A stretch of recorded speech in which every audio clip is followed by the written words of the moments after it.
Secretary Blinken's remarks at NATO headquarters, accusing China of militarization in the South China Sea and harming international rules and Western values and threatening US and European security and prosperity. I wonder if you have any comment.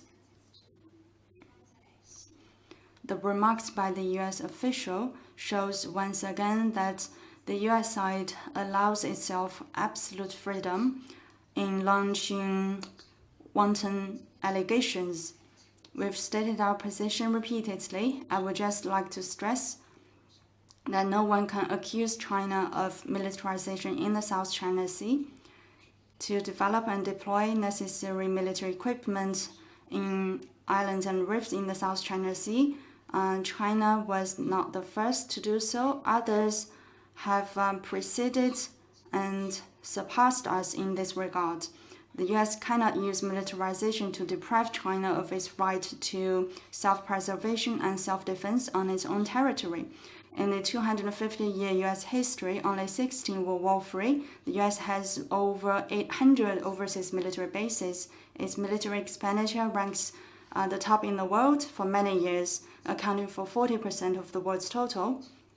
It is continental US is 8,300 miles away from the South China Sea, but it has built many military bases around the South China Sea and regularly sends aircraft carriers and bombers to the waters, and even disguise aircraft as civil flights to work in the South China Sea.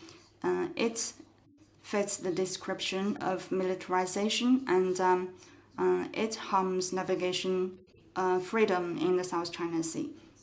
Second, no one can accuse China of undermining international rules. There's only one system in the world, the UN-based international system, and one set of rules, the UN Charter-based international rules. But the US has been cherry-picking. It has withdrawn from treaties and organizations. It used washing powder and staged video as evidence to strike Iraq and Syria, killing innocent people. And now it is carrying the stake of sanctions. So it has been disrupting international rules.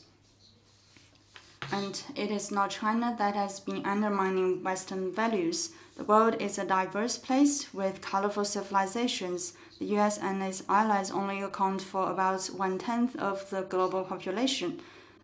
We have the developing countries, and also in the US allies, they are not perfectly aligned. US values are not international values, and US democracy is not universal democracy.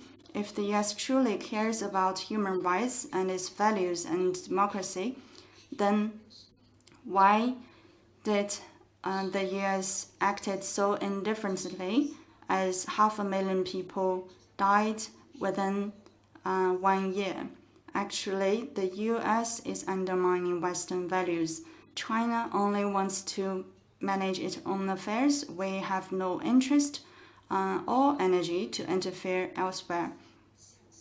To listen to the other side and to show respect is very important in people-to-people relations and in international relations.